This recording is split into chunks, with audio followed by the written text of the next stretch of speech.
Olá, sou Mariana Dias, CEO e cofundadora da GUP e estou aqui para falar um pouquinho sobre avaliação por competência. Cada vez mais a nossa seleção tem avaliado os comportamentos e menos as habilidades dos candidatos. Por quê? Porque a gente sabe que é muito mais difícil a gente contratar comportamentos e cultura do que habilidades. Habilidades a gente pode treinar a partir do desenvolvimento desse funcionário que entrou na empresa. Então isso tem se tornado cada vez mais importante, mas ainda vejo poucas empresas de fato executando uma boa seleção e entrevista por competência. Então vamos começar com a regra 1. Afinal, o que é uma competência? Competência nada mais é do que um comportamento demonstrado através de exemplos ou através de uma execução. Através de exemplos, a gente usa muito nas entrevistas. Quando a gente começa a perguntar para aquele candidato, puxa, me dê um exemplo sobre isso, um exemplo sobre aquilo, nada mais a gente está querendo descobrir do que as possíveis competências desse candidato.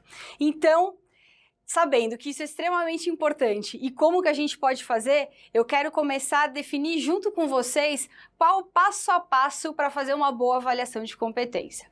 Passo 1. Primeiro, a gente tem que entender melhor quais são os valores da empresa, a cultura. Então, o passo anterior a entender quais são as competências que eu vou levar para uma entrevista é saber quais são aqueles princípios da minha cultura que eu realmente espero que todos os candidatos tenham. A partir desse momento, a gente tendo esses valores, a gente precisa traduzir esses valores em ações. Puxa, Mari, mas e se eu não tenho tão certo quais são os valores da minha cultura? Ou para algumas recém-empresas, Mari, a gente está reformulando a cultura nossa, ou a gente nem tem essa cultura. Comece a se questionar o que aquelas pessoas que vocês acreditam que realmente têm o sangue de vocês e que faz realmente aquilo que vocês esperam quando vocês não estão lá, o que elas têm em comum?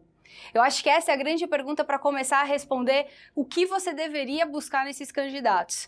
Tendo isso em mente, por exemplo, para ficar um pouco mais tangível, puxa, aqui na nossa empresa um grande princípio ou algo que eu gostaria muito que todos os funcionários tivessem é trabalho em equipe. Legal! O que representa trabalho em equipe? Quais são, de fato, aquelas ações que falam que o Joãozinho realmente é uma pessoa que trabalha em equipe? Por exemplo, ajudar as pessoas que estão com dificuldade na mesma área, ou não, eu quero um trabalho em equipe com sentimento de dono, ajudar as pessoas de outras áreas também.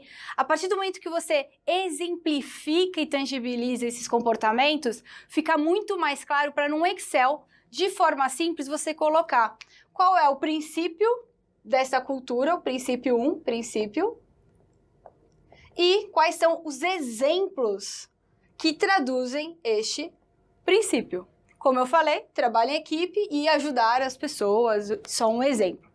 A partir disso, quando você tiver esses exemplos mais tangibilizados, você vai conseguir chegar numa entrevista e tangibilizar um pouco mais ainda as perguntas que traduzem esses exemplos. Ou seja, aqui a gente está falando de trabalho em equipe, certo? E aqui a gente está falando de ajudar os colegas. Mas que possíveis perguntas eu posso fazer para o meu candidato para realmente exemplificar isso? Por que isso é tão importante? Porque se eu chegar para o candidato A e perguntar simplesmente, você trabalha em equipe? O que ele vai responder? Sim. E dessa forma você realmente não vai conseguir extrair o melhor dele. Então eu tenho que traduzir essa pergunta de uma forma que ele me dê um exemplo. Joãozinho, me dá um exemplo que você precisou tangibilizar não, você precisou ajudar outras pessoas que não eram da sua área no seu antigo trabalho. Me conta um pouquinho mais sobre isso. Olha que legal, você não precisou necessariamente perguntar aquele princípio, mas situacionar a pergunta. E a partir da resposta dele, você vai vir aqui e fazer um check. Puxa, ele realmente tem essa competência aqui. Dessa forma, ao final da entrevista, você pode quantificar o quanto que aquele candidato realmente é aderente à sua cultura e às competências esperadas. Uma boa prática a se fazer é você conseguir colocar uma pontuação de 1 a 5, para no final você tentar evitar ao máximo que o seu gestor, ou mesmo você quando sai de uma entrevista, fale: sabe o que eu não sei? Puxa, eu fiquei com dúvida, que sempre surge uma discussão. Então a gente está aqui para não só te ajudar a realmente fazer uma boa seleção, para encontrar candidatos com o seu sangue, com o seu brilho no olho, com a sua cultura, mas também sair com isso mais tangibilizado e quantificado. Para quem tem GUP, consegue fazer tudo isso dentro da plataforma, mas quem não tem, não se preocupe, você também consegue fazer isso numa folha de papel ou mesmo no Excel.